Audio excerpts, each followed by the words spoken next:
Andro, tama ba ang narinig ko? Doon kayo magpapatrol sa restricted forest. Di ba't maraming cobra doon at may namatay na, kaya restricted ang area? Chong, huwag po kayong mag-alala. May snake hook naman po kaming dala ni Freddy. At saka, doon po kami naka-assign kaya wala po kami magagawa kundi sumunod. Pero bakit doon kayo inassign kung alam naman nilang delikado? Yun na nga po ang dahilan kung bakit kami na-assign doon eh. May nakuha po kasi silang impormasyon na may illegal logging. At mataas ang posibilidad na totoo yun kasi walang bantay. Kaya safe nilang nagagawa yun. Tito, huwag po kayong mag-alala. Pag nakakita po kami ng cobra, lalayo agad kami. Pero na lang kung chicks ang makita namin. Magpapatuklaw agad ako. Ay nako, Freddy. Puro kakalokohan. Tigilan mo nga yung pagiging babaero mo. May asawa ka na. Mabuti pa si Andro ang hanapan mo ng mapapangasawa bago pa lumagpas ang edad niya sa kalendaryo.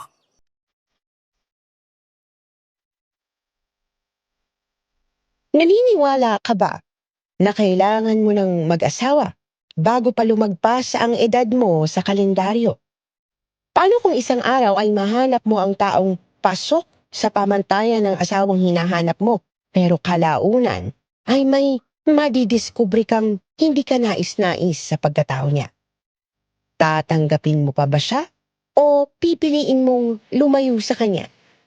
Paki-comment ang inyong sagot sa ibaba at excited kaming mabasa ito.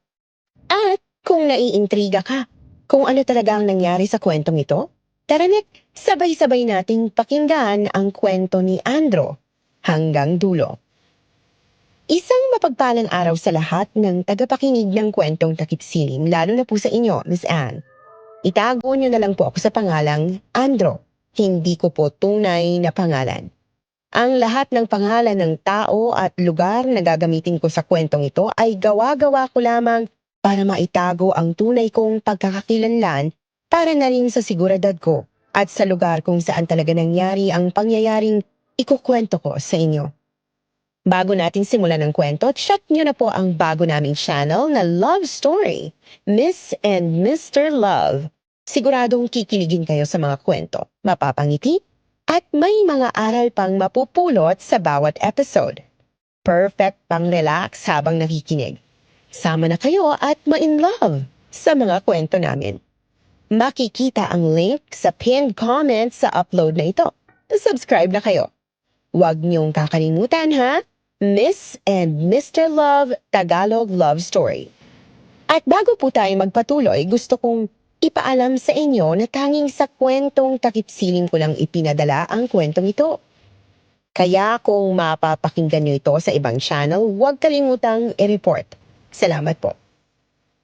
Ang pangyayaring ito ay nangyari noong 1999, noong nagtatrabaho pa ako bilang forest ranger sa isang ahensya ng gobyerno. Trabaho ko ang pangalagaan ang kalikasan sa pamamagitan ng pagbabantay at pagpigil sa iligal na pagputol ng mga puno. Hanggang isang araw, na-assign kami sa restricted forest kung saan kumakalat ang balita na maraming kobra ang naninirahan doon. Pero ang hindi ko inaasahan, hindi kobra ang umatake sa amin kundi isang mabangis na baboy ramo. Duguan at sugatan akong tumatakbo kasama ang katrabaho kong si Freddy hanggang sa napadpad kami sa isang baryo. Isang baryo kung saan maraming magagandang dalaga na hindi pala mga ordinaryong tao.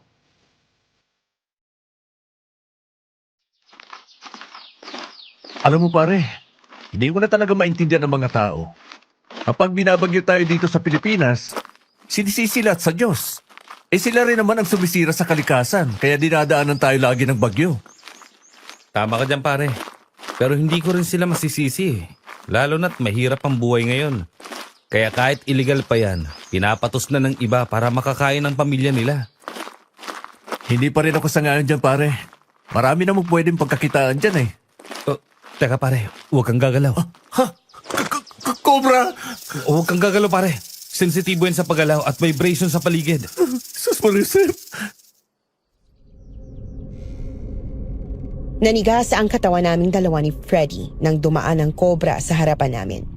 Tinataya kong nasa 2 pulgada lang ang layo nito mula sa kinatatayuan namin. Pigil ang hininga namin noon sa kaba. Nahihirapan din akong kunin ang snake hook sa likuran na nakasabit sa bag ko dahil nakataas ang ulo at leeg ng cobra na nakatutok sa amin. Isang galaw lang namin noon, maaari niya kaming matuklaw. Kaya tiniis namin ang ganoong posisyon hanggang makaalis ang cobra sa harapan namin. Doon lang kami nakahinga ng malalim.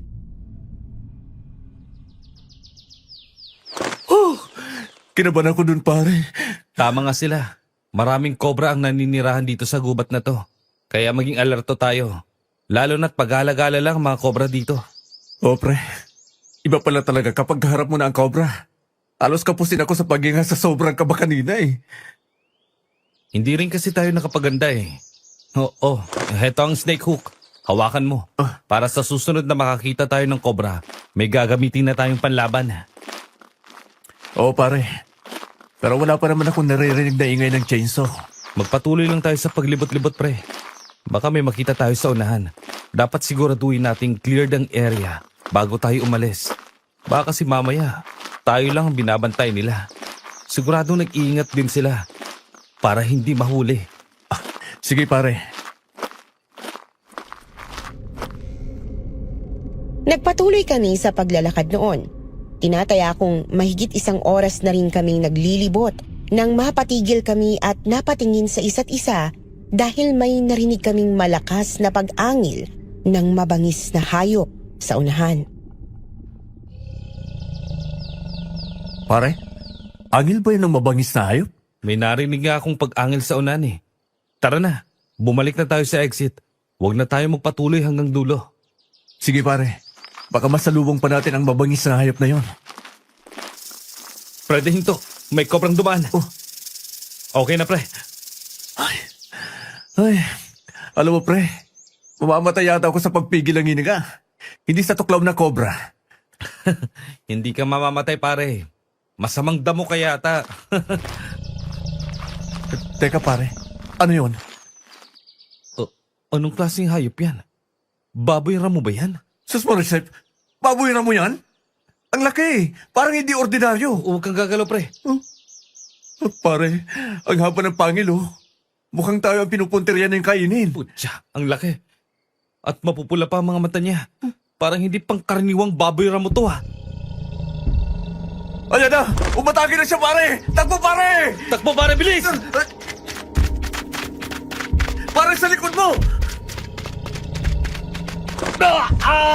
Ang balikat ko! Mabilis siyang sumugod noon at sa isang iglap, may bumangga sa balikat ko na parang rumaragas ang truck. Napahiyaw ako sa sakit nang maramdaman ko ang kagat niya. Tumilapon ako sa lupa at gumulong. Pagdilat ko, nasa ibabaw ko na siya. Yung baboy ramo. Nakababa ang ulo, galit na galit, at bumubuga ng mainit na hininga diretsyo sa mukha ko. Agad kong itinaas ang 2 braso ko upang ipanangga sa ulo at leeg ko. Ramdam ko ang gaspang ng pangil na dumadampi sa balat ko. Akala ko mamamatay na ako noon. Pero bigla kong narinig si Freddy. Kasunod ang isang malakas na hiyaw ng hayop na yon. Hindi ko alam kung saan niya nakuha yon, pero may hawak siyang mahabang pamalong kahoy at paulit-ulit niya yung hinahampas sa likod ng baboy. Hayop kang baboy ka! Putya, ang sakit. Tara, pare. Bilisan natin bago pa makabangon ang baboy ramo. Oo, pare. Teka, ang sakit talaga. Nagdurog ang sugat mo, pare. Huwag ka mag-alala. Kaya ko pa. Tara na. Bilisan natin. Pare, hindi ko na alam kung saan ang daan. Doon tayo.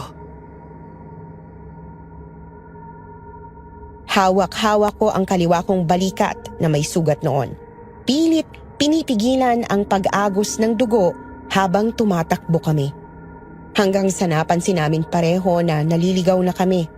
Naiinis na ako noon dahil ramdam ko na ang panghihina ng katawan ko. Pare, naliligaw yata tayo. Ayos ka lang ba? Ayos lang ako, pare.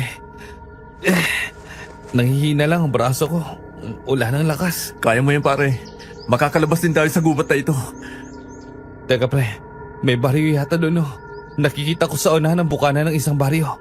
Oo nga, pare. Tara, baka may papaghingan tayo ng tulong doon. Pero pare, wala tayong kakilala doon. At saka tingnan mo, oh. May kalumaan ng karatula. Hindi na nga mabasa ang pangalan ng baryo. Baka wala nang nakatira dyan. Pare, kailangan nating subukan. Tingnan mo, nanghihina ka na sa sugat mo. Kailangan magamot agad dyan. Sige na, tara na pare. Aalalayan kita. Salamat, pre. Inalalayan nga ako ni Freddy noon sa paglalakad dahil nanghihina na talaga ang katawan ko. Nagdurugo pa rin yung sugat kahit pilit kong pinipigilan gamit ang kamay ko. Hanggang sa makapasok na kami sa loob ng baryo at napatingin ako sa paligid.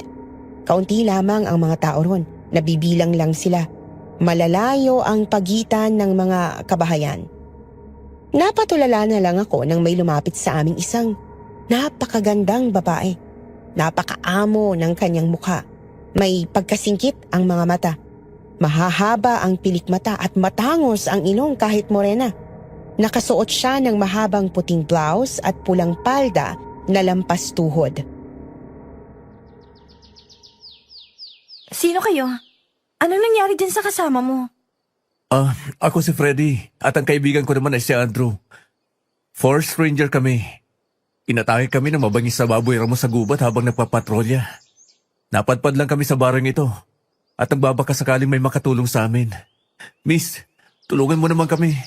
Nanghina na ang kaibigan ko dahil sa laki ng sugat niya. Sige, hali kayo. Sumunod kayo sa akin. Salamat, miss. Pare, kapit ka lang ha. Huwag mo akong iiwan. Susundan talaga kita hanggang langit. Sige ka. Baliw. Kaya ko pa, pre. Huwag ka mag-alala. Malayo pa to sa bituka. Malayo sa bituka ka dyan. Halos hirap ka na nga sa paglalakad eh. Pumasok kayo rito sa loob. Oh, salamat talaga, miss. Pagpasok namin sa loob, agad kong napansin ang isang maliit na altar sa gawing sulok ng bahay. May puting telang nakapatong sa mesa, may sinting kandila at papel na may nakasulat na mga salitang Latin na nakasabit sa pader.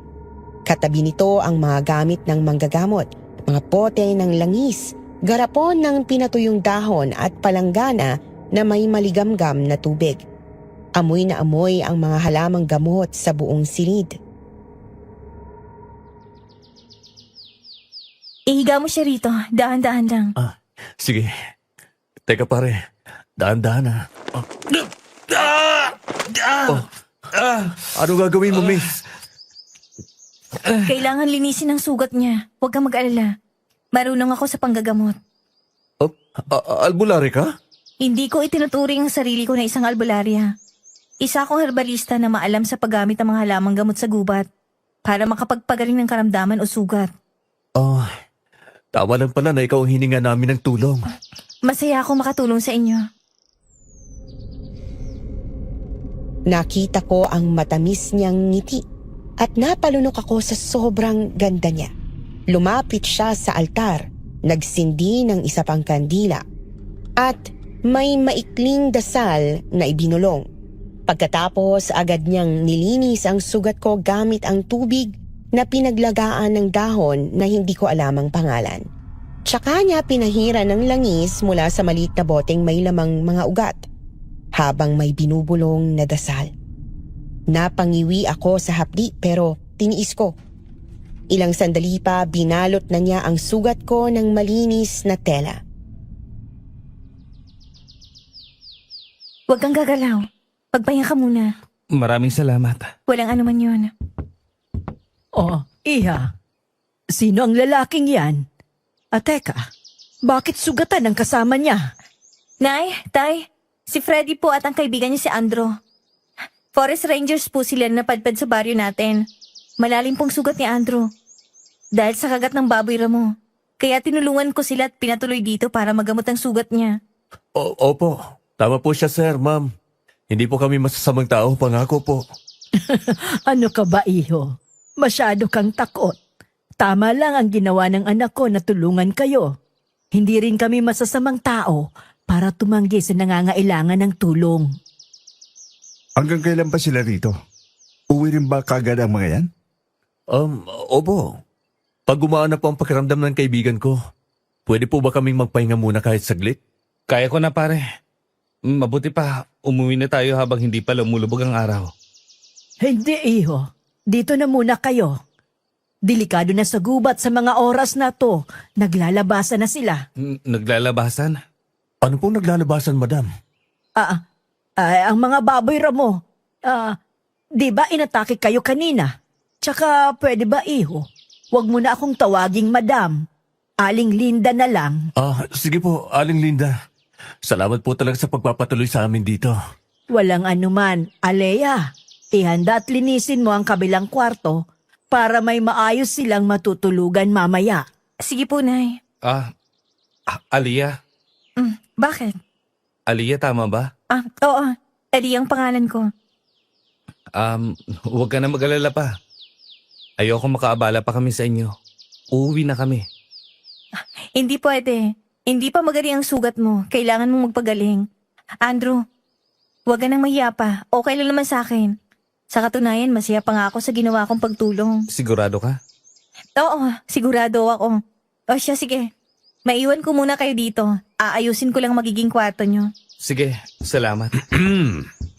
Mukhang may napapansin ako sa tinginan niyong yan Ano bang pinagsasabi mo? Baliw ka talaga, pre. Tanging ngiti lang ang naging tugon ni Aliyah noon, kaya nakaramdam ako ng kilig. Kahit naman sinong lalaki ay kikiligin sa ganda ng ngiti at sa maamong tingin niya, lalo na't nakatitig pa siya sa akin noon, kaya pati si Freddy ay nakapansin din. Ngunit nabaling naman pareho ang tingin namin nang marinig namin ulit ang boses ng tatay ni Aliyah. Siguraduhin nyo lang na hindi sila magdadala ng gulo dito sa baryo natin. Alam mo naman ang ugali ni Kapitan. Tuso yun. Nato, mukha naman silang mga mababait, saka hindi pwedeng hindi natin sila tulungan. Lalo na't posibleng si... Oo, tama na yan. Ayoko nang pag-usapan pa. Magpapahinga na ako. Aling Linda. Galit po ba ang asawa niyo? Pwede naman po kaming umalis ngayon. Hindi, iho. Hayaan mo siya. Ang mahalaga, ligtas kayo dito sa loob ng bahay namin. Mabait naman ang mangnaton nyo. Hindi lang talaga siya sanay na may bisita kami. Pero wag nyo nang isipin pa ang mga bagay na yan. Pero baka po kasi mag-away lang kayo dahil sa amin, Aling Linda. Hindi kami nag-aaway, iho. Huwag kayong mag-alala. O siya, sige na. Magluluto muna ako ng hapunan natin. Naiiya ako dito, pre. Gusto ko na talagang umuwi. Pero pare, palubog ng araw kaya delikado. Dito na lang muna tayo tsaka edad mo muna lang si Mang Nato. Halata namang mabait Nag-iingat lang siguro. Mga dayo kasi tayo dito. Tsaka bihira lang makita ang ganito kagwapong mukha sa lugar na ganito. Aba, talagang nakuha mo pang magbiro, ha? Siyempre pare, maging positibo lang tayo lagi. Tama ka naman dyan, pre. Pero seryoso pare, may gusto ka kay Aliyah, no? Ha? Gusto? Oo pare, alam ko na mga tinginan mong yan. Nagaganda lang ako sa kanya. Pare, diyan nagsisimula ang lahat. Tsaka huwag mo nang palampasin pa ang pagkakataong makahanap ng asawa. 1 taon na lang lagpas ka na sa kalendaryo. Malabo namang magkagusto sa akin yun eh. Sobrang ganda nun. At saka uuwi na tayo bukas kaya malabo yung iniisip mo. Sus, pag may gusto, may paraan. Tumahimik ka nga dyan. Nandyan na siya, pare. Maayos ng kwarto. Pwede na kayo magpahinga doon. Sumunod kayo sa akin. Sige miss. Aliyah na lang, pwede? Sige, Aliyah. Pasensya na. Okay lang, tara na. Sige, pare, ubawa ka sa akin. Daan-daan lang pagbangon ha. Oo, pre. Medyo wala naman ng sakit. Dahan-dahan akong bumangon nang may pag-alalay ni Freddy noon hanggang sa tuluyan akong makatayo at sumunod kami kay Aliyah. Pumasok kami sa loob at agad kong napansin ang katahimikan at kaayusan ng kwarto. Maliit pero malinis naman ang bawat sulok nito. Sa tabi, May maliit na aparador na may ilang libro at larawan at sa ibabaw, isang maliit na florerang may sariwang bulaklak. Ang kama ay may malinis na puting kumot at malambot na unan. Dito kayo matutulog sa kwartong to. Pasensya na kung may kaliitan ha. Wala na kasi kaming ibang kwartong maiaalok sa inyo. Okay lang ba kayo dito? Tinatanong pa ba yan? Napakaganda nga ng kwarto. Aba, ang kapal naman ng mukha namin para magreklamo. Pero seryoso, maraming salamat sa'yo, Aliyah. Ang bait mo talaga. Bagay kayo ni pareng Andrew. Mapagbiro ka pala, Freddy. Totoo naman ang sinasabi ko eh. Pre, nakakahiya na kay Aliyah. Ano ba? Okay lang, Andrew. Sige na. Magpahinga muna kayo. Maya-maya tatawagin na lang namin kayo pag handa ng hapunan. Nakakahiya naman, Aliyah. Baka pwedeng tumulong kami. Ay, ikaw talaga. Wag na. Kaya na namin ni nanay yun. Tsaka bisita namin kayo. Kaya ang gagawin nyo lang ay magpahinga. Napangiti kami sa isa't isa noon, saka siya lumabas ng kwarto. Napako naman ang tingin ko kay Freddy nang makita ang mapang-asar niyang mukha at napailing na lamang ako. Alam ko na yung iniisip mo, pre. Pwede ba tigilan mo nga ako? Wala naman akong sinasabi Masyado kang defensive pare. Sus, hindi ako defensive. Kilala kita. Alam ko ang tinginan mong yan. Nakakahiya kay Aliyah, pre. Magkaibigan nga talaga tayo. Oo na. Hindi na kita aasarin pa, pero hindi ko may papangako Baliw ka talaga. O siya, idlip lang ako saglit. Babawi lang ako ng lakas, pre. Sige, gisingin na lang kita pag maghapon na. Okay, sige. Mahigit 1 oras din yata akong nakatulog noon at nagising na lang ako nang marinig ang boses ni Freddy. Napangiwi ako sa sakit nang maigalaw ko ang balikat ko dahil nakalimutan kong may sugat pala ako. Oh, hinahin na lang pre. Hindi ka na namin ginising Tulog na tulog ka at kailangan mo din ng pahinga. Dinalan ka na lang ni Aliyah ng pagkain dito. Ano? Hindi na sana siya nag-abala pa. Nakakahiya naman. Hindi naman pwedeng hindi ka kumain. Tsaka nag-insist talaga siya na siya ang maghatid ng pagkain dito pare. Nakakahiya talaga. Huwag ka nang mahiya. Puro kaya Tulog na sila, kaya mabuti pa kumain ka na. Teka, heto ang adobong manok, tsaka kanin. Pero huwag kang mabibigla sa lasa Ba't naman ako mabibigla? Pare, sobrang tabang kasi. Tsaka parang hindi ba lang nilagyan ng bawang at sibuyas. Pero dahil gutom ako, pinatos ko na. Nakakaya din naman sa kanila kung hindi ko kakainin. Sige nga, titikman ko. Umupo ako sa gilid ng kama. Ramdam ko ang bigat ng mga balikat ko habang inaabot niya ang platong may lamang adobo at kanin. Pagkabukas ko ng takip, agad sumingaw ang amoy ng adobo. Hindi nga ganon katapang, kulang sa tama ng bawang at sibuyas. Kita ko pa sa sabaw na medyo maputla, parang tinipid sa toyo. Pero sa totoo lang, sa lagay kong yon, umakalam ng sikmura ko kaya hindi ako naging mapili pa at nagreklamo. Pero tama nga si Freddy nun, sobrang tabang nung pagkain. Oh, ano pare? Di ba ang tabang? Masarap naman Okay lang naman. Seryoso ka dyan pre? Oo, mahilig ka lang kasi sa maalat Pare, ano yun? Para may mabangis na hayop sa labas. Oo nga, pre. Pare, ayan na naman. Kaya pala sinabi sa akin ni Aliyah kanina na bawal tayong magbukas ng bintana at lumabas sa gabi. Siguro gumagala din dito ang mga baboy ramo sa gubat. Sandali. Oh, ano bang ginagawa mo pare? Sisilipin ko. Titingnan ko kung anong nasa labas. Hindi ko alam kung saan ako humugot ng lakas ng loob pero tumayo ako. Parang kusa na lang gumalaw ang mga paa ko papunta sa bintana. Sa bawat hakbang ramdam ko ang bigat ng hangin sa kwarto. Parang mas lalong sumisikip. Huminto ako sandali bago hawakan ng kurtina. Mabilis ang tibok ng puso ko. Hindi lang basta takot yon.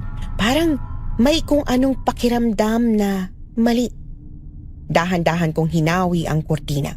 Madilim sa labas. tanging liwanag lang ng buwan ang tumatama sa mga puno. Kita ko ang mga sanga na maraming gumagalaw dahil sa hangin. Masyadong tahimik nang bigla kong marinig ulit ang pag-angil at napasinghap ako nang makita ang mga baboy ramong may mapupulang mga mata na umatake sa amin kanina. Pare, ano?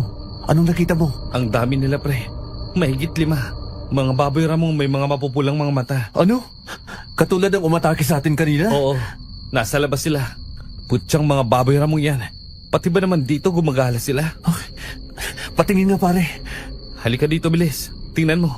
Nagtatakbuhan sila. Napasinghap naman sa gulat at takot si Freddy at napatingin kami sa isa't isa. Hindi namin akalain na pati pala sa baryong yun, makakarating ang mga baboy ramong yun. Hindi na rin ako nagtaka pa dahil liblib naman talaga ang lugar na yon. Pero ewan ko ba kung bakit nakakaramdam ako noon na parang may kakaiba sa baryong yun. Hindi ko alam kung bakit o kung meron man. Ano naman kaya yon? Kaya minabuti ko na lang huminga ng malalim para pakalmahin ang aking sarili. Delikado pala dito pare. Bukas, kailangan natin magdala ng panlaban. Kahit balisong o pamalong kahoy. Para maprotektahan natin ang sarili natin. Kung sakaling aatakin na naman tayo ng baboy ramo. Tama ka. Mabuti pa magpahinga na tayo. Ligtas naman tayo dito sa loob para maaga tayo magising at makaalis bukas. Sige pre. Humiga na kami sa kama noon at ako naman ay nasa gilid malapit sa bintana. Tahimik ang paligid. Wala nang mga angil mula sa labas. Tanging huni ng kuliglig at mahinang ihip ng hangin sa bintana ang maririnig. Pinikit ko ang mga mata ko. Kahit may kaunting kaba pa sa dibdib ko, pinilit kong magpahinga. Unti-unti bumigat ang talukap ng aking mga mata. Hindi ko na malayang nakatulog na pala ako. Nagising naman ako ng madaling araw dahil sa pakiramdam ng sobrang init. Init na hindi ko maintindihan. Parang may apoy na sumisiklab sa ilalim ng balat ko. Aligaga akong napabangon at agad na hinubad ang kumot. Pinilit kong hubarin ang damit ko dahil pakiramdam ko nasusunog ang katawan ko. Pero nahirapan ako. Hindi ko masyadong maigalaw ang kaliwang balikat ko dahil sa sugat na natamo ko at napangiwi ako sa sakit. Putya, ang init. Oh, gising ka pa? Ang init kasi ng pakiramdam ko, pre. Tulungan mo nga akong hubarin tong damit ko. Ano? Nako, hindi tayo talo pare. Saka hindi ako Becky. Baliw, naman pinagsasabi mo. Hindi din ako Becky, no? Hubarin mo lang tong damit ko kasi sobrang init. Hindi ko na kinakaya. Oo na. Ito naman, nagbibiro lang naman ako pare. Kahit kailan talaga, hindi ka nagbago. Aba, siyempre ako pa rin to. Si Freddy Boy Chick Boy. Baba, tigil-tigilan mo yan. May asawa ka na, ganyan ka pa. Siyempre joke lang. Parang hindi mo naman ako kilala. Loyal na loyal to, no? Tsaka ikaw dapat ang maghanap na ng chicks para naman makapag-asawa ka na bago ka pa lumagpas sa kalendaryo. Oh. Ay nako, mabuti pa matulog na tayo ulit. Ang ingay-ingay mo, baka magising pa sila sa kabilang kwarto. Sus, hindi mo lang kasi maamin na gusto mo na si Aliyah eh. Ready? Oo, kalma. Ang pili natin dyan, pre. Eto na, matutulog na. Hindi ko alam kung maiinis pa ako kay Freddy o matatawa at kikiligin. Pero mas nangibabaw ang kilig ko sa sinabi niya noon dahil hindi ko man maamin sa sarili ko, nagagandahan talaga ako kay Aliyah at sobrang gaan ng loob ko sa kanya. At totoo naman ang sinabi ni Freddy. 1 taon na lang lagpas na ako sa kalendaryo pero gusto ko kung magmamahal man ako, dun sa babaeng sigurado akong mahal ko. Hindi dahil sa pressure na nararamdaman ko dahil sa edad ko. Kinabukasan nauna akong magising kay Freddy at dahan-dahan akong bumangon para buksan ang bintana para naman makalanghap ako ng sariwang hangin. Sobrang pinawisan kasi ako kagabi dahil sa init kaya nang buksan ko ang bintana, gumaan talaga ng sobra ang pakiramdam ko. Nasurpresa naman ako nang makita ang isang magandang babae sa labas. Tansya ko ay bandang 30ish na ito. Maganda, maputi. Pero angat pa rin ang kagandahan ni Aliyah kumpara sa kanya. Matamis itong ngumiti sa akin at tinitigan ako mula ulo hanggang sa tiyan ko, kaya nahiya talaga ako noon. Pero hindi ko naman maikakaila na maganda talaga ang hulma ng katawan ko dahil mahilig ako sa pag-gym kapag walang trabaho. Ngumiti din ako sa kanya pero nabaling naman agad ang atensyon ko nang may kumatok sa pinto ng kwarto. Sandali lang, nandyan na. Ready, gumising ka na dyan. Magandang umaga, Andrew. Pasensya na kung nagising ko kayo ha. Ang sabi kasi ni nanay, sabay-sabay na daw tayong mag-almusal. Nakakahiya naman sa inyo.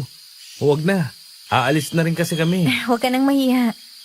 Sa tingin mo papayag si nanay na aalis kayo dito ng gutom? Hindi kami ganyan sa mga bisita namin. Baka kasi magalit ang tatay mo, Aliyah. Oo nga, Aliyah.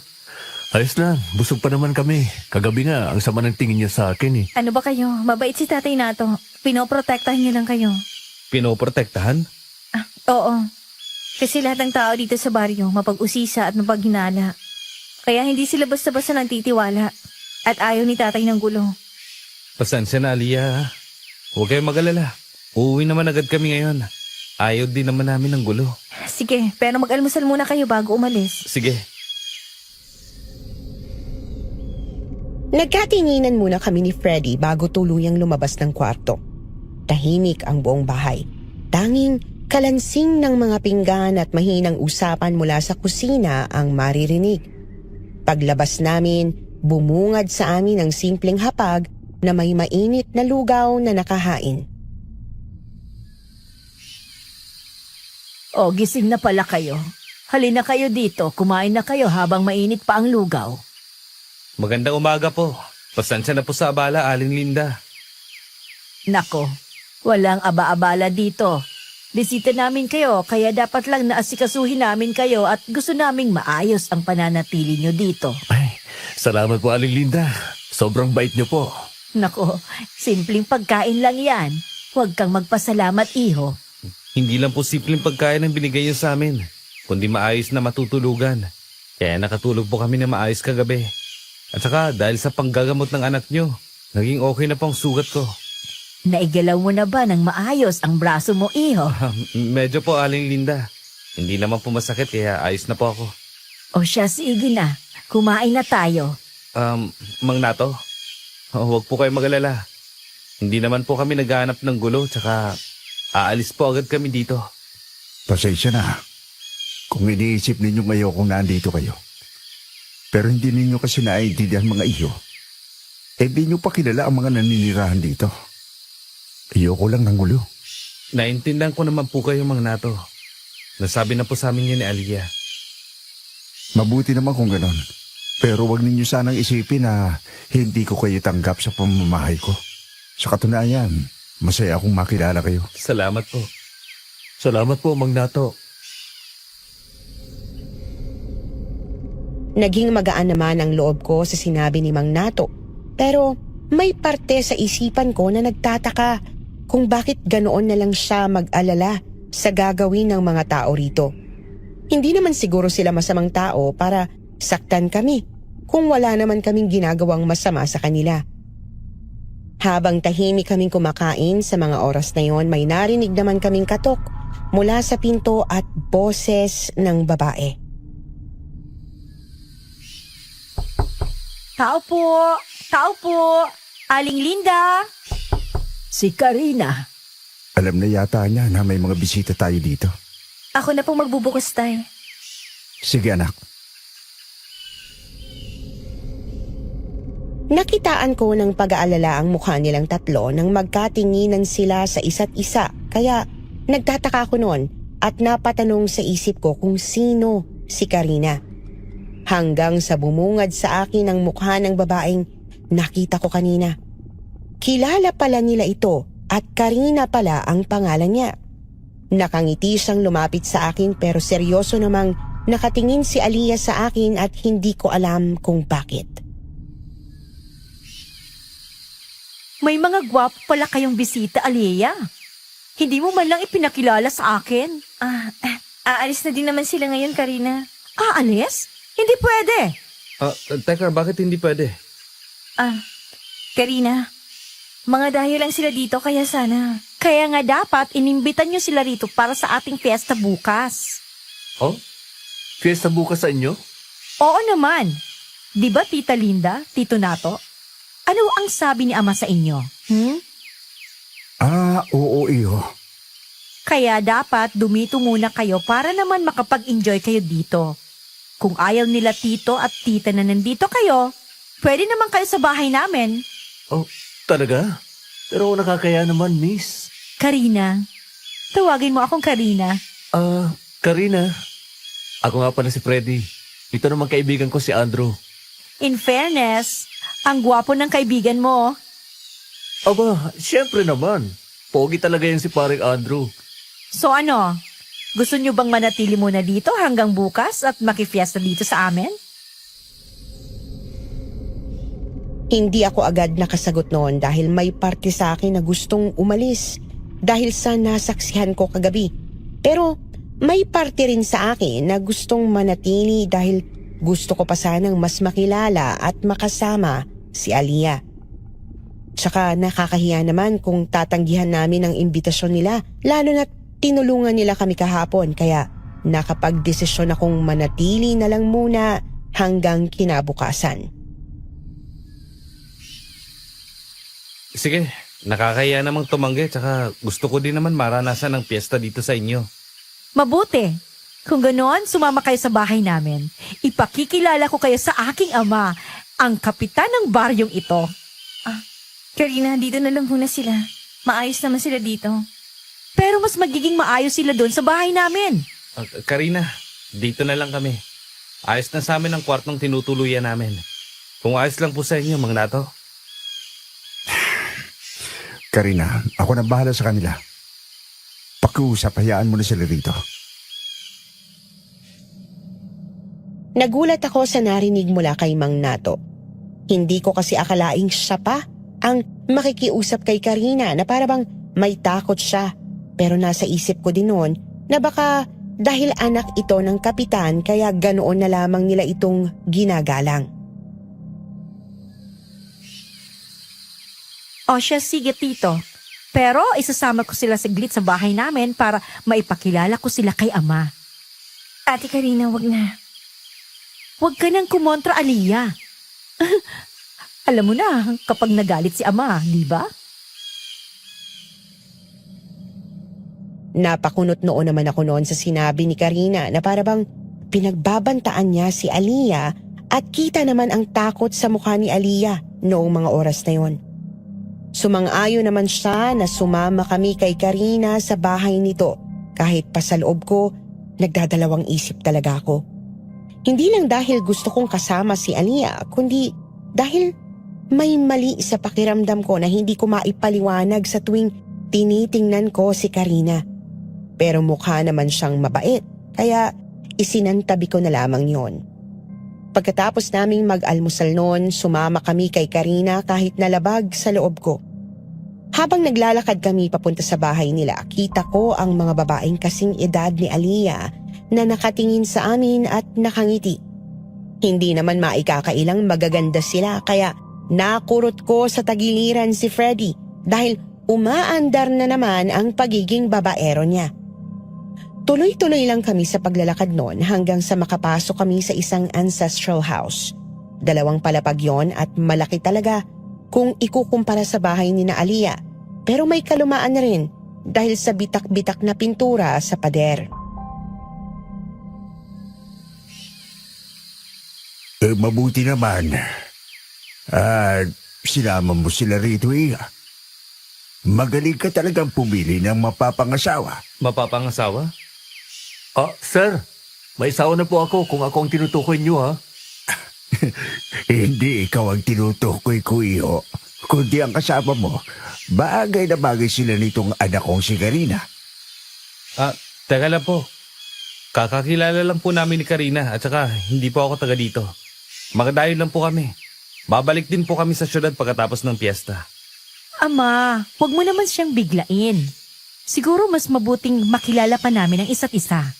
Pero bukas na gaganapin ang ritual na. Ritual? Oo, Andrew. May ritual talaga kaming sinasagawa tuwing fiesta.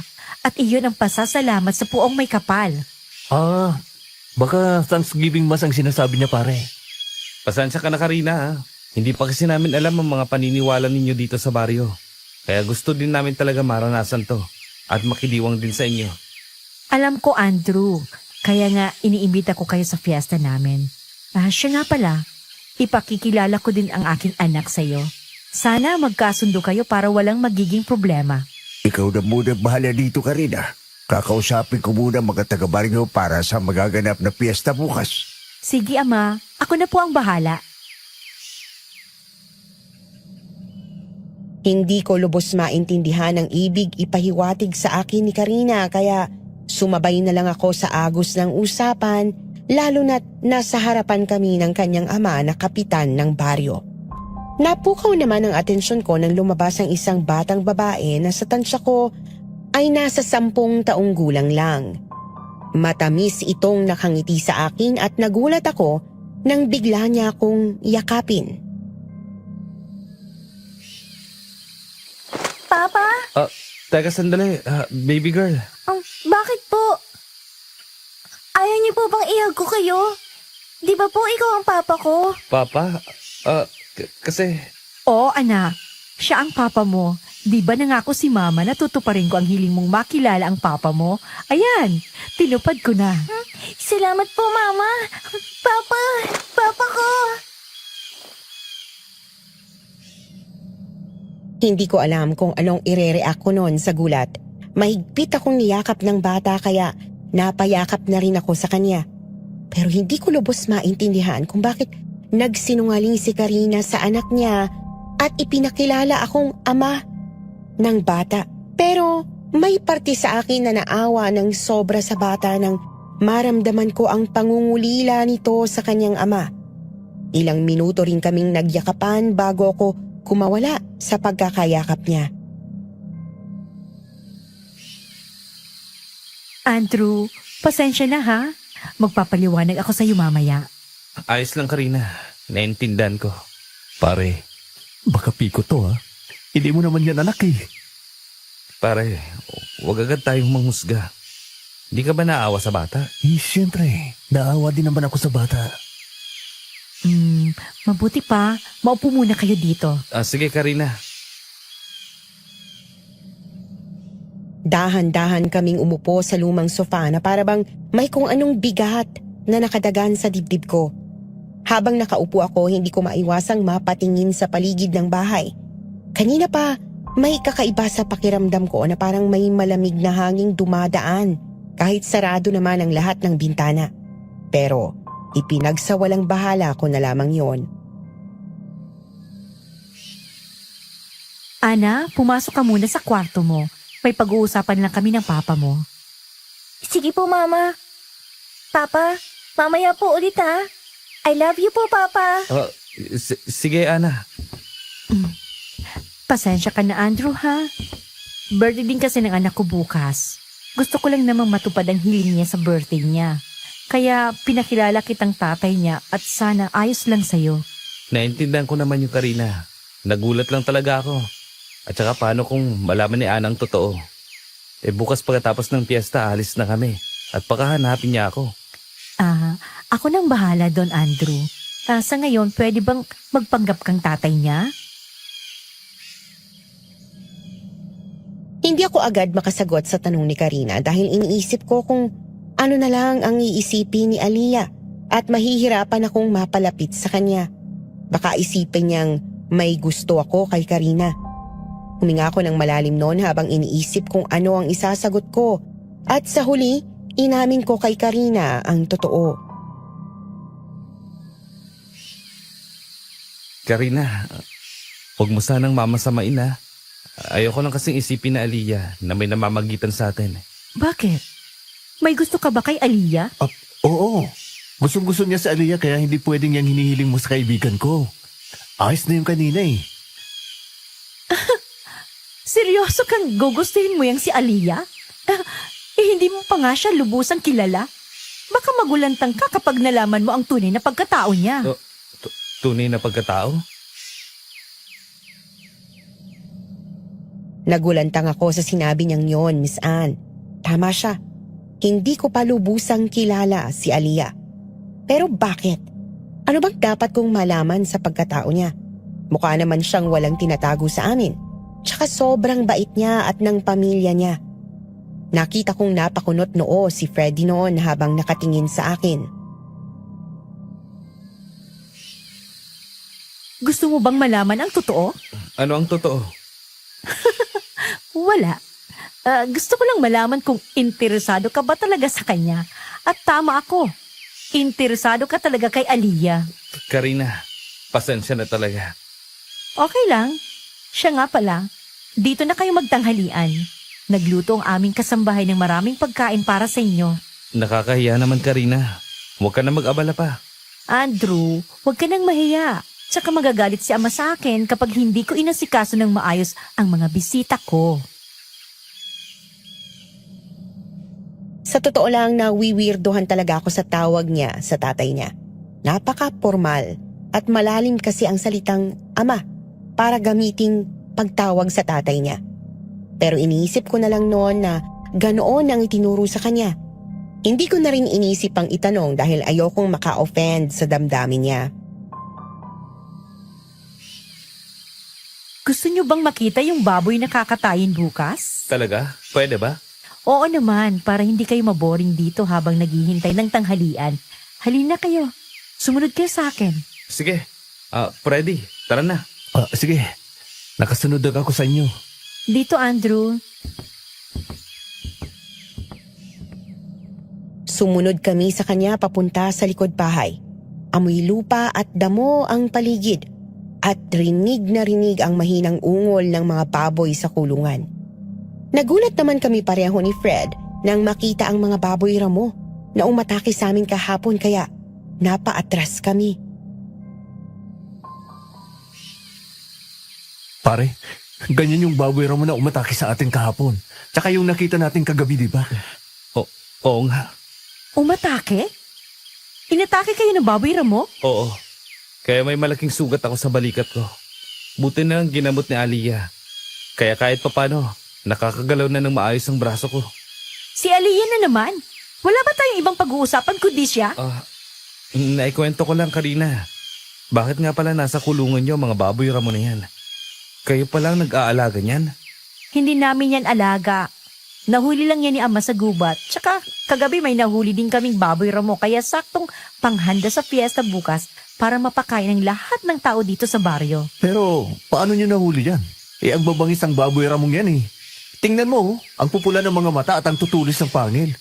Parang hindi pangkaraniwan yan. Baka malason pa kayo. Masyado ka namang takot malason, Freddy. Patagal na kami nanguhuli gamit ang bitag na ginawa ni ama. Tsaka minsan iniulam pa namin yan kahit hindi fiesta. Hindi naman kami nalason. Mga ngaso ba ang tatay mo? Oo, minsan. Siya ang kapitan ng baryong to kaya gumagawa talaga kami ng paraan para makapagbigay ng pagkain sa buong baryo lalo na bukas, piyesta namin. Karina? O Aliyah, bakit ka nandito? Pumasok ka ng bahay na walang pahintulot ko? Kailangan nating mag-usap. Tama ka. Kailangan nating mag-usap. Pero pwede ba mamaya na? Kita mo naman na magkasama kami ni Andrew, di ba? Nananadya ka ba? Karina, hindi ako pumunta dito para makipag-away sa'yo. Teka. Bakit parang may nagkakainitan dito? Ganun ba talaga kagwapo si Paring Andrew? Hindi naman tumalab ang biro ni Freddy sa namumuong tensyon ng dalawa. Pero kahit papaano gumaan ang hangin sa pagitan nila. Agad na tumalikod si Aliyah at naglakad palabas habang kami ni Freddy ay napatingin sa isa't isa. Mabuti pa mauna na kayong kumain. Mukhang nakaluto naman si Manang. Kailangan lang namin mag-usap ni Aliyah. Karina, hindi naman sa nanghihimasok ako ha. Pero ramdam ko yung tensyon sa pagitan yung dalawa. At ayoko maging dahilan ng pag-aaway niyo. Andrew, hindi kami nag-aaway ni Aliyah. Sadyang ganun lang talaga kami mag-usap, kaya huwag kang mag-alala. Sige na, halina kayo sa loob. Sumunod kami sa loob ng bahay at hindi pa rin nawala ang lamig ng hangin gumagapang sa balat ko. Pagkarating namin sa kusina, nakita agad namin ang mahabang mesa. Sa gitna ng hapag ay nakahain ng pagkain, isang malaking palayok ng sabaw, 2 bandehado ng karne at kaning umuusok pa. Katabi ng mesa ay nakatayo ang matandang katulong. Payat siya, bahagyang kuba, kulubot ang balat at parang nanunuyo ang labi. Tahimik niyang inilapag ang huling mangkok at dahan-dahang nag-angat ng tingin sa amin. Hindi siya ngumiti at para bang may binabasa siya sa aming mga mukha. Sige na, kumain na kayo. Maiwan ko muna kayo dito. Sige, Karina. Pare, ako yung kinakaban sa 2 yun eh. Stay positive lang. Halata naman kasi may gusto yun si Karina sa'yo. Kaya huwag kang papayag na pikutin kanya gamit ang anak niya, ha? Ano yan? Magiging instant daddy ka? Mas bagay kayo na Aliyah, pare. Si Aliyah naman talagang gusto ko, pre. Alam mo yun. Buti naman.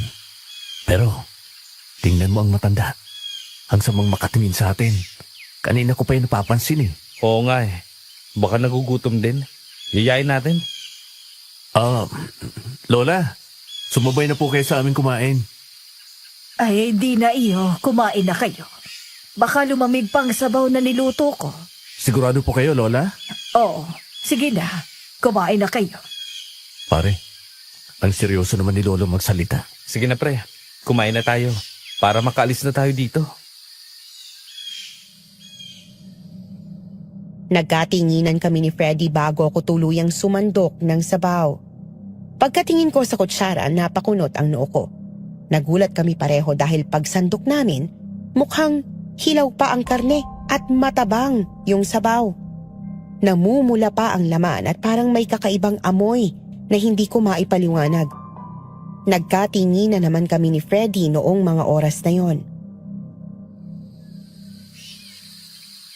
Andrew, pares ito sa adobong manok kagabi. Matabang sobra. Parang hindi man lang nilagyan ng asin. Pero hilaw pa ang karne. Nakakaya naman kay Lola kung magreklamo pa tayo.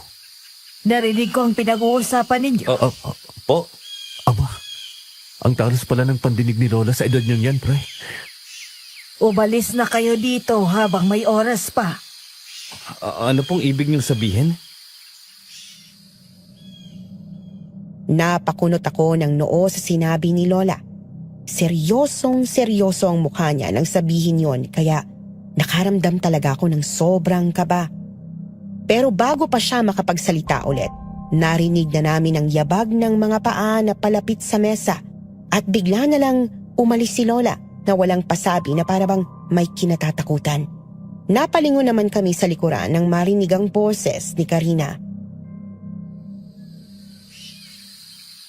Oh, ano? Hindi niyo ba nagustuhan ang niluto ni Manang Leonora?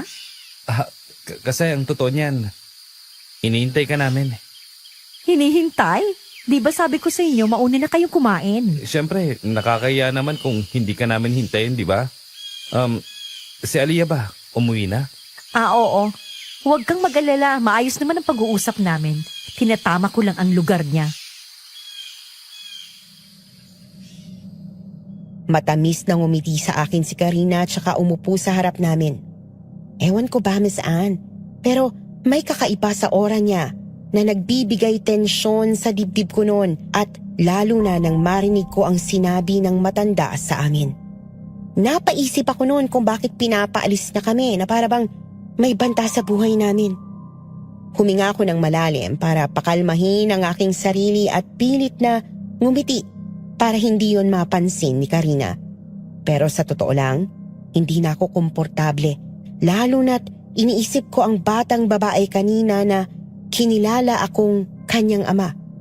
Hindi kaya may alam si Lola sa planong pagpikot sa akin ni Karina tulad ng duda ni Freddy? Okay ka lang ba, Andrew? Mukhang may iniisip ka? Wala. Medyo sumasakit lang konti yung sugat ko eh. At saka mukhang nahihilaw ako eh. Siguro kailangan ko lang ng pahinga. Ganun ba? Gusto mong magpahinga muna sa kwarto ko? Hindi na. Pagkatapos namin kumain, babalik na kami sa bahay ni Aliyah. Doon na kami magpapalipas ng gabi. Bukas na lang ulit. Pangako, tutulong kami sa paghahanda sa piyesta. Sige, kung yan ang gusto mo, siguradong mag-i-enjoy kayo bukas sa gaganaping handaan at sisiguraduhin kong magiging masaya ka, Andrew.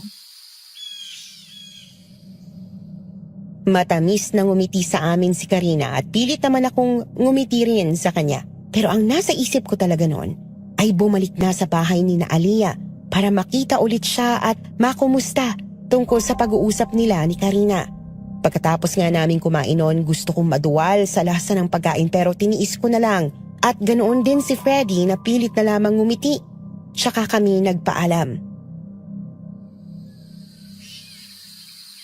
Pare, napaka-weirdo talaga ng mga kilos sa Karina.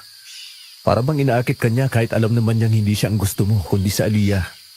Tsaka siya pa itong nagagalit kay Aliyah na akala mo pag-aari ka niya. Hayaan mo na pre. At saka, kilala mo naman ako, di ba? Hindi ako basta-basta naaakit sa mga ganyang kilos ng babae. Andrew, papalapit sa Aliyah sa atin. Aliyah? Andrew? Freddy? Ayos na ba kayo doon? Anong ginawa ni Karina sa inyo? Aliyah, Kapitan? ano bang pinag-uusapan ninyo? Wala naman po. Sigurado ka? Opo, Kapitan. Bakit po pala kayo naparito? Gusto kita kausapin tungkol sa paghahanda ng buong baryo sa piyesta bukas. Sige, Kapitan. Andrew, Freddy, maiwan ko muna kayo. Pumasok muna kayo sa loob. Nandun naman si Nanay. Sige, Aliyah. Dahan-dahan kaming naglakad ni Freddy papunta sa pintuan ng maliit na bahay ni na Aliyah. Marahan kong tinulak yung pinto at bahagya itong bumukas. Naamoy naman namin agad ang matapang pero pamilyar na halimuyak ng mga dinikdik na dahon. Agad kong napansin ang mesa sa gitna ng silid. May mga maliliit na bote na nakahanay doon at sa tabi ng mga ito ay may mga bungkos ng tuyong dahon, ugat at tangkay na nakalatag. Nakayuko si Nanay sa mesa.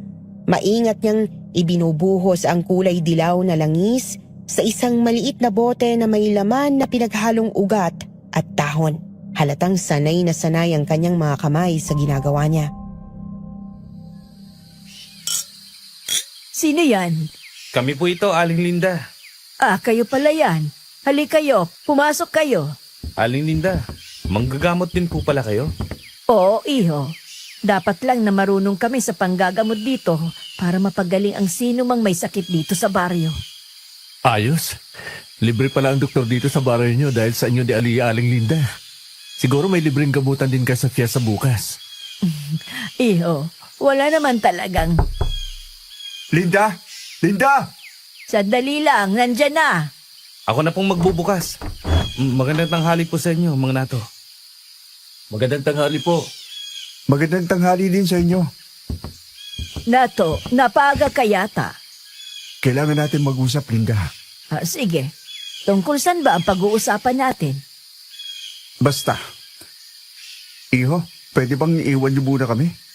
Magpahinga na muna kayo sa kwarto ninyo. Sige po, mga nato. Pare, tara na sa kwarto.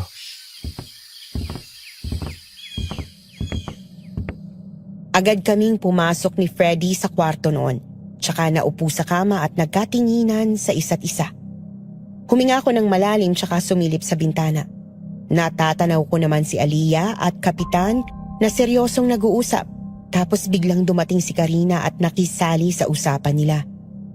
Napakunot noon naman ako habang iniisip kung anong pinag-uusapan nila. Mukha kasing nagkakaroon ng tensyon sa pagitan nila noon. Gustuhin ko mang lumapit pero ayoko ring makisawsaw kaya hinintay ko na lang na matapos sila.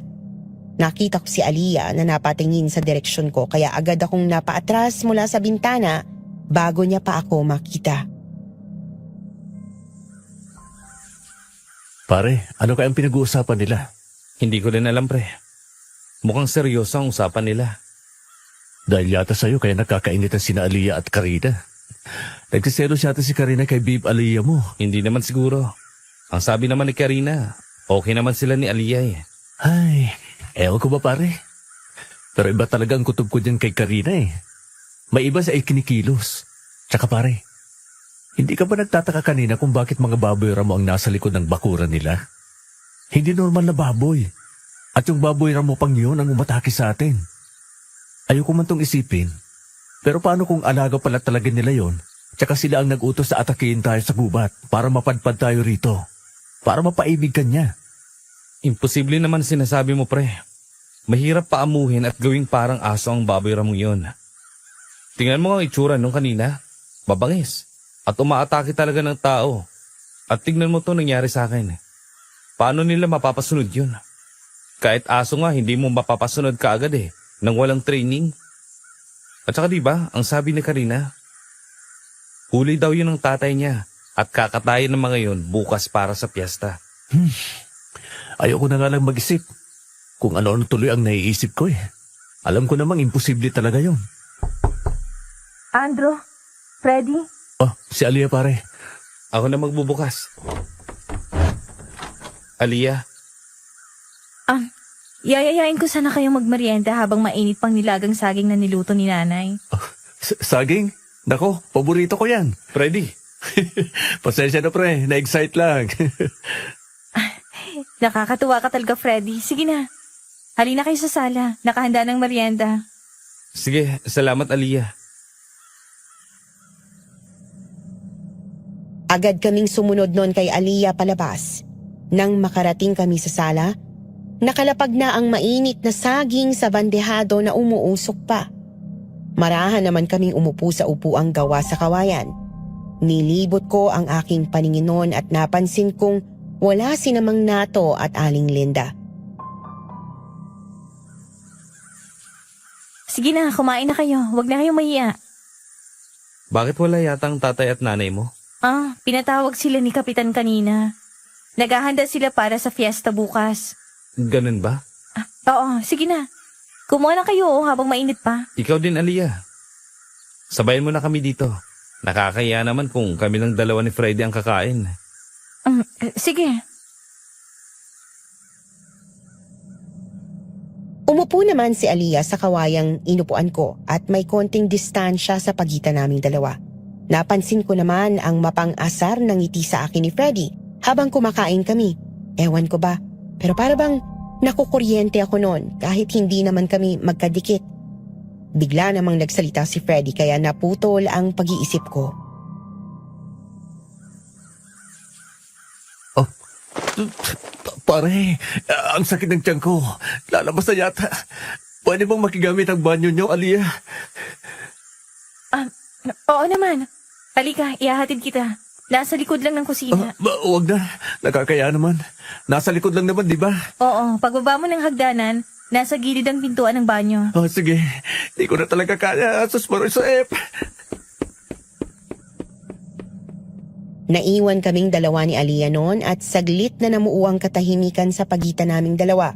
Hanggang sa naglakas loob akong magsalita para basagin yon. Aliyah, Oh, Andrew. salamat sa lahat ng tulong mo ha. Kung hindi dahil sa'yo, baka patay na ako ngayon. At saka, sobrang bait ng pamilya mo sa amin ni Freddy. Kahit hindi nyo kami kakilala, pinatuloy nyo pa din kami at binigyan ng maayos na matutulugan. Wala yun, Andrew. Hindi din naman kaya ng konsensya namin na pabayaan lang kayo. Hindi kami ganun. Basta't kaya naming tumulong gagawin namin. Napakabuti talaga ng puso mo, Aliyah. Hindi ka lang maganda. Sobrang bait pa. Tanging ngiti lang ang naitugon ni Aliyah sa akin at napako naman ang tingin namin sa isa't isa. Sa mga sandaling yon, para bang huminto yung oras. Hindi ko maipaliwanag kung bakit parang biglang bumilis ang tibok ng puso ko habang nakatingin sa kanya. Tahimik lang siya ngunit ramdam ko ang kakaibang kuryente sa pagitan naming dalawa. Para bang bigla akong naging handang magkaroon ng asawa. Ito ang unang beses na nakaramdam ako ng ganitong pakiramdam sa isang babae. Bigla naman siyang tumayo noon na para bang Hindi mapakali sa kakalakad, saka seryosong tumingin sa akin na para bang may gustong sabihin. Andro, Aliyah, may kailangan akong sabihin sa'yo. May kailangan kang malaman. anong kailangan ko malaman? Hindi fiesta ang gaganapin bukas, kundi isang ritual. Hindi ko kayang mapahamak kayo kaya kailangan nyo nang umalis ngayon. Teka, ano bang ibig mong sabihin? Hindi kita maintindihan. Hindi mga ordinaryong taong naninirahan sa baryong to, Andro. Ano? Nagbibiro ka ba? Hindi ako nagbibiro. Totoo ang sinasabi ko. Kapag nanatili ka pa dito, mapipikot ka ni Karina at magiging katulad ka din namin. At ang kaibigan mo, siyang gagawing alay sa gaganaping ritual bukas. Teka, diretsuhin mo nga ako, Aliyah. Kung hindi kayo tao, ano kayo? Anong ritual ang sinasabi mo? Mangako ka muna na wala kang gagawing masama sa akin. Mangako ka muna na hindi ka matatakot sa akin. Bakit naman ako matatakot sa iyo? Itinulungan mo nga ako, di ba? Utang na loob ko sa iyo ang buhay ko. Dahil aswang ako, Andro. Ha? Hindi lang ako. Aswang ang lahat ng naninirahan dito sa baryo. Para akong binuhusan ng malamig na tubig sa narinig ko. Ilang segundo akong natigilan habang nakatitig lang sa kanya. Hindi ko alam kung maniniwala ba ako, magagalit o matatakot. Parang hindi kayang iproseso ng utak ko ang sinabi niya. Sa totoo lang, unang pumasok sa isip ko na baka nagbibiro lang siya o baka sinusubukan niya lang kaming paalisin sa baryong yon. Pero nang tingnan ko ang mukha niya, wala akong nakitang bakas ng biro. Nanginginig pa ang mga kamay niya habang nakahawak sa laylayan ng damit niya. Halatang hirap na hirap siyang sabihin ang mga salitang yon. Hindi ko tuloy maiwasang malito. Kanina lang ang iniisip ko lang ay kung bakit parang ayokong matapos ang sandaling magkatabi kami. Tapos ngayon, bigla niyang sasabihin na aswang siya at buong baryo nila ay ganoon din. Bubuka pa sana ang bibig ko para magsalita nang bigla kong marinig ang sigaw ni Freddy mula sa likod ng bahay. Mula sa direksyon ng banyo. Sigaw yon ng taong takot na takot. Halimaw! Halimaw! Pre, anong nangyari sa'yo? May halimaw sa banyo, pare. Kitang-kita ko ang mapupulang mga mata niya na nakasilip sa reyas ng kawayang paner. Pare, naglalaway pa siya. Diyos ko, para siya kaswang na nakita ko sa TV, pare. Ayoko, aswang yata yun. Smarasep. Tama ka. Aswang ang nakita mo. Pero hindi lahat ng naninirahan dito ay itim na aswang. May mga natitira pa rin mabuti kagaya namin mga puting aswang na piniling manggamot. Totoo ba talagang sinasabi mo? Ngayon, patutunayan ko sa inyo. Sa mismong sandaling yon ang dati niyang maamong mukha ay unti-unting nagbago sa harapan namin.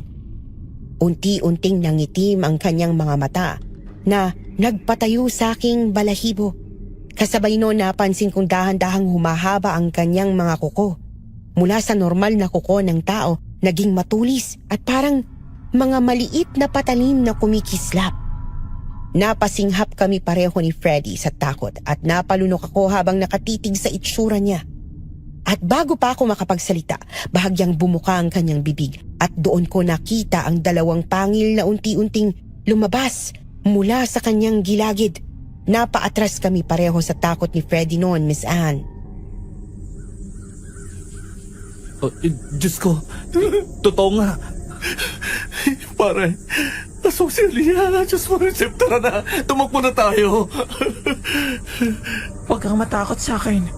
Mas matakot kayo sa mga itim na aswang na naninirahan sa baryong ito. Hindi ako makapaniwala. Paano ka naging aswang? Di ba manggagamot ka? Pati ba sina Aling Linda at Mang Nato ay aswang din? Oo, pero hindi kami masasamang aswang. Pinili naming mamuhay ng normal at tuwasang kumain ng tao. Sa itsura mong yan, hindi ka kumakain ng tao? Pinagdololo ka lang yata tayo nito, pare. Kaya pala ayaw nila tayong paalisin dahil may binabalak silang masama sa atin. Tara na, umalis na tayo dito. Tumakas na tayo. Kailangan niyong makaalis dito ng tahimik kung hindi mapapahamak kayo. Malalagay ang buhay niyo sa panganib. Nakabantay si Kapitan Wald at Karina sa labas kasama ang iba pang mga dalagang itim na aswang. Mainit ang mga mata nila sa inyo. Pati sila, aswang din. Hindi lang basta aswang, Andrew. Sila ang mga itim na aswang na naninirahan dito. At tulad ng sinabi ko kanina, gagawin ka nilang isa sa kanila. Dahil gustong gusto ka ni Karina na maging ama ng anak niya. At ikaw, Freddy, ikaw ang magiging alay nila. At pagsasaluhan bukas ng gabi. Ano? Pagsasaluan? Pare, tara na. Tumakas na tayo dito. Ayoko pang mamatay. Aliyah! Mga swang! Napaatras kami nun palayo kay Mang Nato dahil sa takot at kita ko naman ang pagkunot ng kanyang noo habang nakatingin kay Aliyah. Kasunod niya naman ay si Aling Linda na nasa likuran niya. Anong pumasok sa utak mo at binudyag mo ang tunay na pagkatao mo sa kanila? Tay, kailangan po nilang malaman ang totoo ng mga aswang tayo. Kailangan na nilang umalis dito bago pa maisagawa ni Kapitan ang plano niya. Hindi pwedeng wala tayong gawin para protektahan sila. Alea, anak, pag pinili natin sila, mamamatay tayo. Pinoprotektahan ka lang namin ng ama mo. Binabantaan na kami ni Kapitan. Pero inay, hindi tayo katulad nila. Mas gusto ko pang mamatay na lumalaban kesa hayaan silang makapambiktima ng inosente. Huwag mo akong susuwayin, Aliyah! Hindi, tay. Magkamatayan man kami ni Karina, poprotektahan ko sila. Bakit? Ganun na ba sila kahalaga sa'yo? Mahalaga sa akin ang manatiling mabuting aswang, tay. Kaya sana maintindihan ninyo. Freddy, Andrew, tara na. Ilalayo ko na kayo rito. Itatakas ko kayo. Paano naman kami magtitiwala sa katulad mong aswang? Narinig mo yan, Aliyah? Baka kung ano pang gawin ang mga lalaki yun sa'yo. Hayaan mo na sila. Napatingin ako kay Freddy. Kita ko ang takot sa mga mata niya, pero mas nangingibabaw ang pagkalito. Hindi rin naman namin alam kung ano ang paniniwalaan namin noong mga sandaling yon. Ngunit habang nakatingin ako kay Aliyah, nakita ko ang kakaibang lungkot sa mga mata niya. Parang may bigat na matagal na niyang dinadala. Mas nangingibabaw naman ang paghanga ko sa kabusilakan ng puso niya. Kaya sa pagkakataong yon, pinili kong maniwala sa kanya. Lalo na't wala naman siyang ginawang masama sa amin kundi tulungan kami. At isa pa, hindi niya ibubunyag basta-basta ang totoong siya kung may plano siya sa amin. Naniniwala ako sa kabutihan ng puso mo, Aliyah. Pare, sigurado ka ba dyan? Aswang sila. Alam ko, pero kung papatayin nila tayo, kanina pa dapat nila ginawa, di ba? May tiwala ako kay Aliyah. Andrew, tara na. Umalis na tayo dito. Sasamahan ko kayo. Iahatid ko kayo palabas ng gubat hanggang makasiguro akong ligtas kayo. Salamat, Aliyah. Hindi pa man nagsisink in sa utak ko ang pagiging aswang ni Aliyah, desperado na akong makaalis sa baryong yon. Nakita ko namang napabuntong hininga si Mang Nato at napailing. Matigas talaga ang ulo mo, Aliyah. Parang ako nung bata pa ako. Anak, kung itutuloy mo ito, magagalit si Kapitan sa iyo. Kapag nalaman ni Kapitan ang ginawa mo, hindi ka niya patatawarin. Baka mapatay ka pa niya. Alam ko po, inay. Tulad ng sinabi ko, handa po akong mamatay. Mas pipiliin ko pong gawin ang tama. Matipid na ngumiti si Mang Nato sa amin at kita ang pag-aalala sa mga mata niya. Kaya imbis na matakot ako sa kanila noon, hindi ko magawa. Tuluyan namang bumalik ang anyo ni Aliyah sa pagiging tao, kaya gumaan ang loob ko.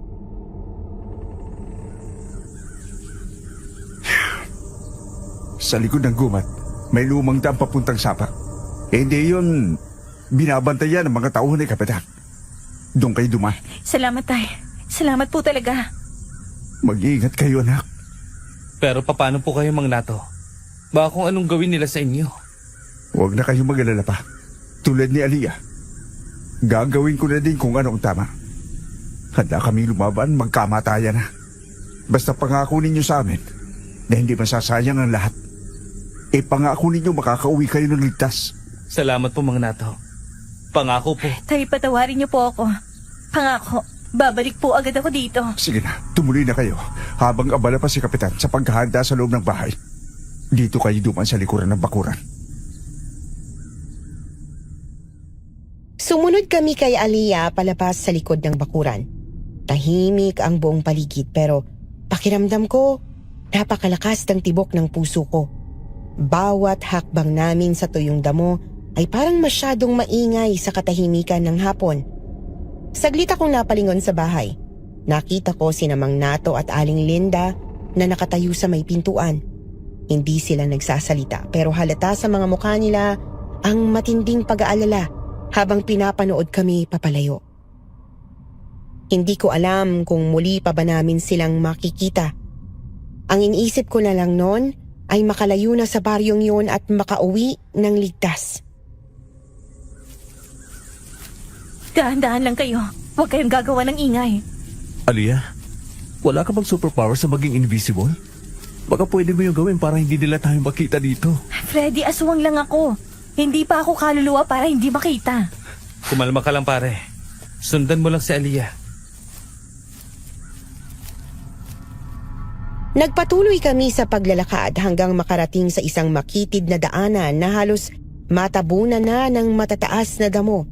Palubog na ang araw at nagiging mas malamlam ang paligid. Paminsan-minsan ay naririnig ko ang huni ng mga ibon at ang kaluskos ng mga dahon na hinihipa ng hangin. Malapit na tayong makarating sa gubat. At kapag nandun na tayo, mas mahihirapan silang sundan tayo. Pero hindi ligtas ang gubat. May mga baboy ramong gumagala doon. Kilala ko kung sino yon. Dahil kami mismong mga aswang ay nagpapalit anyo bilang hayop. Huh? Ibig sabihin, aswang yung umatake sa amin, pati na din yung nasa likod ng bahay nila Karina? Oo. Lahat ng yun ay mga dalagang nakita nyo kanina sa baryo namin. Sus, Mariset. Buti na lang talaga hindi umandar ang pagiging babaero ko. At buti na lang talaga, mabait kang aswang, Aliyah. Pero siguraduhin mo lang na totoo yung pinapakita mo sa amin. Dahil hindi talaga kami magdadalawang isip na patayin ka. Freddy, huwag kang ganyan ka Aliyah. Tayo na nga ang tinutulungan niya eh. Pinagdududahan mo pa siya. Naninigurado lang ako, pare. Aswang pa din siya. Naiintindihan ko yon. O siya, sige na. Kunin yung kahoy doon sa gilid ng puno para may panlaban kayo. Sige, pare, tara. May makabuhay sa unahan. Kumuha kayo. Magagamit niyo yan para labanan ng aswang. Napapasok kami kapag idinikit mo ang lamang yun sa katawan namin. Manghihina kami. Narinig ko na ang paniniwala niya kay nanay noon. Sinasabi sa pader panlaban sa mga aswang nung buntis siya. Pero hindi pa ako nakakita ng aswang sa buong buhay ko. Ngayon pa lang. Huwag nang maraming daldal, Freddy. Huh? Ang daldal mo talaga. Bilisan mong kilos mo. Lumulubog ng araw. Sige. Lumalakas ang pakiramdam ng mga itim na aswang. At nagsisimula na silang gumala dito sa gubat. Lintik na. Ang mga aswang. Dito tayo, bilisan nyo. Oo, sige. Hingal na hingal kaming tumatakbo noon. Buti na lang, nagagalaw ko ng balikat at braso ko. Naririnig namin ang mga malalaking yapak at pag-angil sa unahan, kaya mabilis kaming tumakbo para hindi nila kami makita at mahuli. Pero nagkamali kami dahil sa isang iglap, bigla-bigla na lang sumulpot ang 4 na dalagang nakita namin sa baryo kasama si Karina. Karina! Hayaan mo na silang makauwi! Traitor ka talagang babae ka! Kung inaakala mo magtatagumpay kayo, nagkakamali ka! Hindi sila makakaalis dito! Hindi mo maaagaw si Andrew sa akin! Magsasama kami habang buhay! Yan ang inaakala mo! Magkamatayan muna tayo bago mangyari yon! Aliyah! Nanlaki naman ang mga mata ko nang masaksihan ang pagbabagong anyo ni Karina at Aliyah. Naging mapupula ang mga mata ni Karina at tinubuan siya ng balahibo at naging isang malaking aso, habang ang mga babaeng kasama niya ay naging baboy ramo na may mapupulang mga mata kagaya ng umatake sa amin ni Freddy. Doon ko nakumpirmang tama ang sinasabi ni Aliyah kanina. Bigla na lang sumugod ang dalawa sa isa't isa at dinig ko naman ang mabangis na pag-angil at paghiyaw nila. Pare, ang mga baboy ramo. Lalaban tayo, Freddy. Lalaban tayo. Hetong sa'yo! Etong sa'yo, halimaw!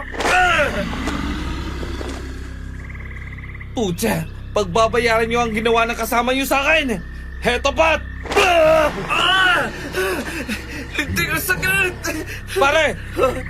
Ayos lang ba, pare? Sa likod mo! Pucha, hetong sa'yo!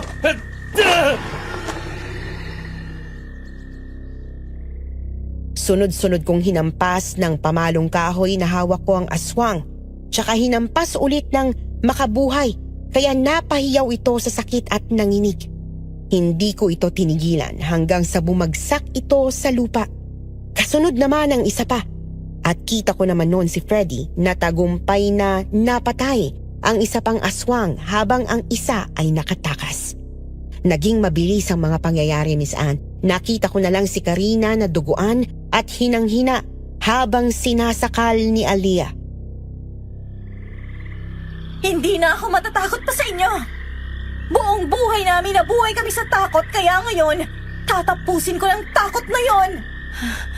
Pinagkanulo mo ang sarili mong lahi para sa mga tao.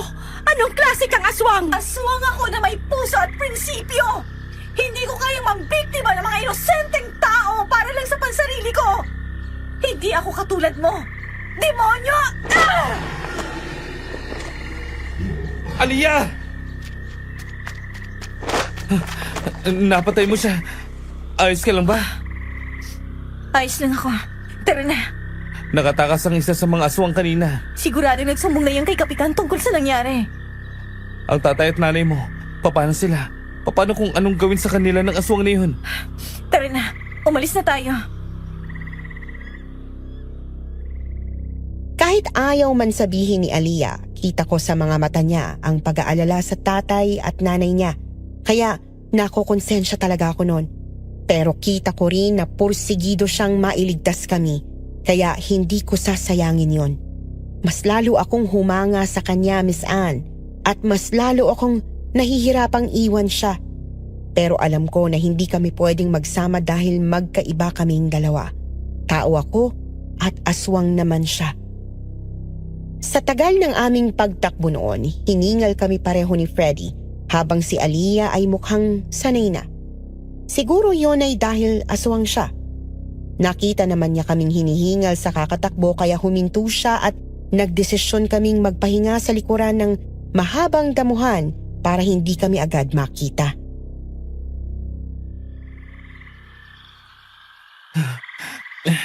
Gabi na. Sigurado naglalabasan na ngayon ang mga aswang. Pero, di ba nagpapalit kayo ng anyo tuwing gabi, Aliyah? Bakit ikaw hindi? Nakakaya kong kontrolin yon, Freddy. Isinilang ako na puting aswang. Hindi kami hayok sa laman ng tao. Kumpara sa itim na aswang tulad ni Karina at ang tatay niya. Pero hindi ka ba natatakam sa amin? Yung totoo. Freddy, tigil-tigilan mo nga si Aliyah. Kita mo naman kung paano niya tayo tulungan, di ba? Pinili niyang labanan si Karina para protektahan tayo. Nagtatanong lang naman ako, pare. Baka kasi bigla niya tayong lapain dito eh. Nakakatroma na. Huwag kayong matakot sa akin. Ang dapat niyong katakutan ay ang itim na mga aswang. Si Kapitan at ang mga dalagang aswang na kasapi niya. Wala ba kayong kakamping puting aswang sa baryo niyo? Meron. Pero takot silang makipaglaban sa mga itim na aswang. At hindi din talaga namin ugali yon. Pero sa pagkakataong ito, hindi ko hahayaang may mapapahamak na inosenteng tao. Kaya lalaban ako hanggat kaya ko.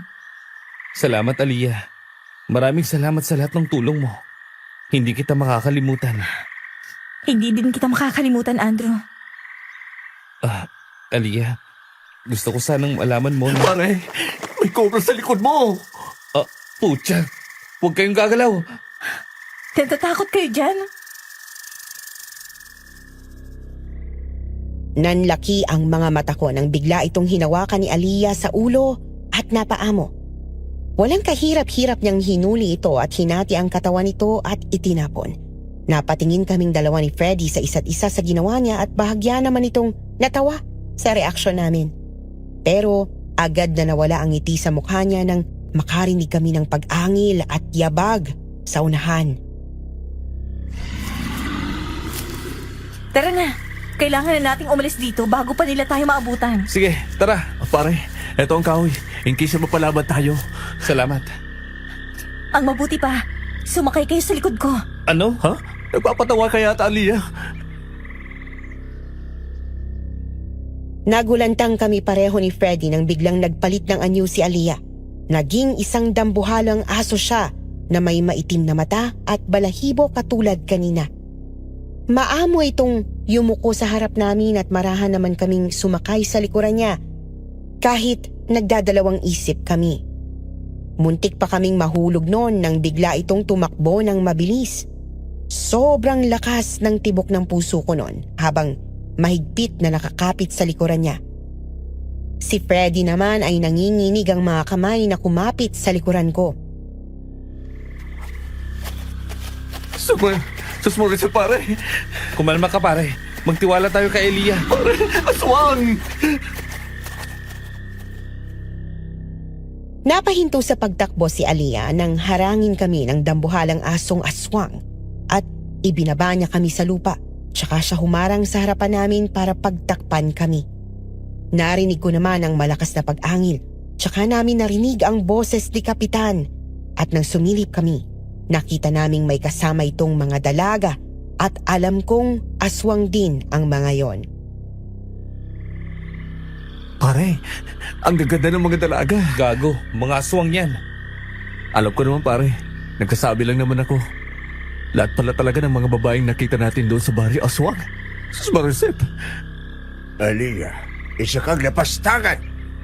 Pagbabayaran mo ang ginawa mo sa ko. Hangal! Hindi ako natatakot sa'yo! Talaga ba? Pwes, harapin mo ang kapatayan mo. Sugurin sila! Mabilis na nagpalit ng anyo ang ama ni Karina at sumugod. Sinalubong naman ito ni Aliyah habang kami naman ay sinugod din ng mga babaeng aswang. Nag-anyong baboy ramo ang mga ito at mabilis na umatake sa amin. Mabuti na lang, mabilis kaming nakailag ni Freddy noon at rumesbak agad kami. Hetong sa'yo, halimaw! Heto pa! Pare! Sa likod mo! Pare! Putya! Tumilapon kami ni Freddy nang sunggaban kami ng baboy ramo at napahiyaw ako sa sakit nang tumama ako sa puno. Kita ko naman si Aliyah na tumilapon din at duguan habang papalapit ang tatay ni Karina. Akala ko katapusan na talaga namin noon nang bigla kong marinig ang boses ni Mang Nato sa unahan. Waldo! Gato! Anong ginawa mo sa anak ko? Dapat lang siyang mamatay dahil pinatay niya ang anak ko. Hindi ko hayaang mangyari yun. Magkakamatayan muna tayo! Aba, ang lakas ng loob mong kalabanin ako. Pwes, magsama kayo ng anak mo! Mga kasama, sugod! Anong mga tayor? Biglang sumulpot ang mga dambuhalang asong may maitim na mata katulad ni Aliyah at mabilis nilang sinugod ang tatay ni Karina. Masyadong mabilis ang bawat galaw nila kaya hindi ko na nasundan. Hanggang sa sinugod ulit kami ng dalawang baboy ramo. Pero bago pa sila makalapit sa amin, sinunggaban sila ng dalawang dambuhalang aso at tumilapon ang mga ito. Habang abala naman ang mga aswang na magpatayan, agad kong nilapitan si Aliyah na nakahiga sa lupa at inalalayang bumangon. Aliyah, ayos ka lang ba? May sugat ka. Ayos lang ako, Andrew. Teka, tutulungan ko sila. Huwag na, Aliyah. Baka kung ano pang mangyari sa'yo. Tingnan mo, nanghihina ka na. Si nanay at tatay. Ayun! Natalo na lang demonyo mga aswang! Tay! Nay! Aliyah, anak! Aliyah! Matapos ang naging laban ni Mang Nato at Aling Linda, agad silang tumakbo palapit sa amin kasama ang iba pang aswang na kakampi nila. Mahigpit nilang niyakap si Aliyah at nagulat naman kami nang yumuko ang mga aswang sa harapan namin na parabang mga hari kami ni Freddy. Anong ginagawa nila, Aliyah? Nagpapasalamat lang sila sa inyo. Nagpapasalamat? Bakit sila nagpapasalamat sa amin? Kami nga dapat ang magpasalamat sa inyo eh. Nang dahil kasi sa inyo, natuto kami maging matapang at makalaya sa takot sa mga itim na aswang. Oo, gusto naming mamuhay ng payapa at malayo sa gulo.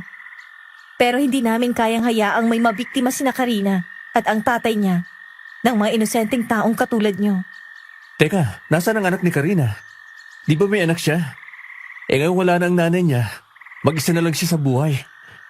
Kami na ang bahala sa kanya, iho. Bata pa lang siya, kaya pwede pa namin ituro sa kanya ang maging mabuting aswang. Salamat po talaga ng marami sa inyo, Aling Linda. Walang anuman, iho. Ang mabuti pa, ihatid ko na kayo sa labasan ng gubat. Pero may sugat ka, Aliyah. Huwag na. Kaya na namin. Ako na maghatid sa kanila, anak. Huwag kang mag-alala.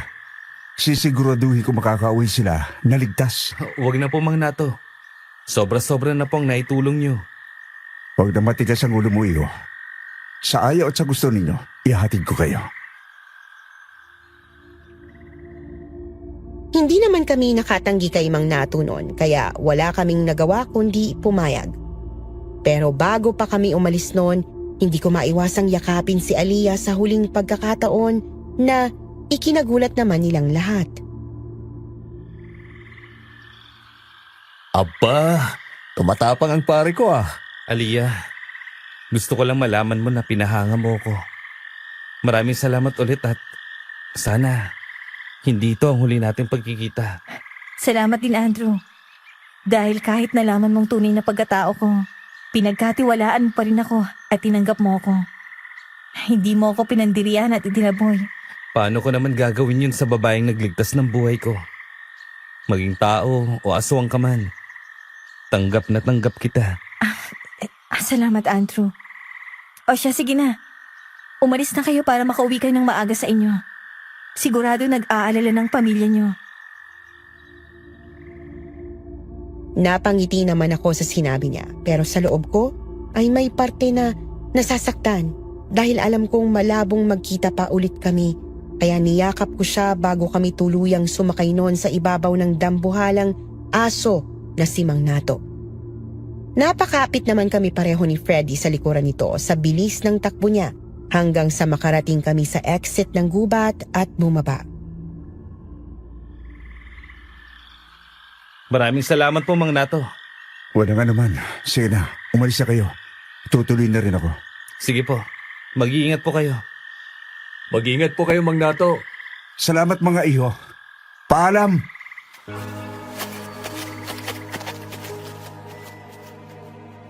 Tuluyan na ngang nawala sa paningin namin si Mang Nato dahil sa bilis ng takbo niya.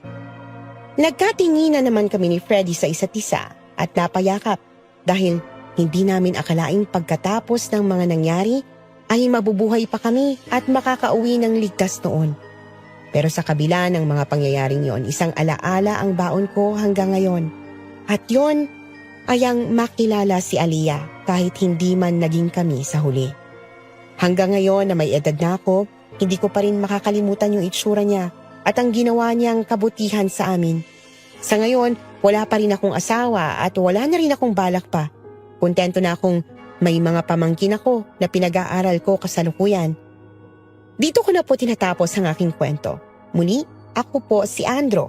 Maraming salamat po sa lahat ng mga sumubaybay sa kwento ko. God bless po sa inyong lahat. Minsan sa buhay, may mga taong dumarating na hindi natin inaasahan at hindi rin natin pwedeng makasama habang buhay. May mga taong dumaraan lamang pero nag-iiwan ng marka at mga alaalang hindi kailanman makakalimutan. Kaya sa ating mga mahal na tagapakinig, piliin nating maging mabuti sa kapwa. Kung may pagkakataon tayong tumulong, gawin natin ito ng buong puso. Sapagkat sa huli, kahit mawala man tayo sa mundong ito, ang mga kabutihang ginawa natin ang mananatili sa puso't isipan ng mga tao.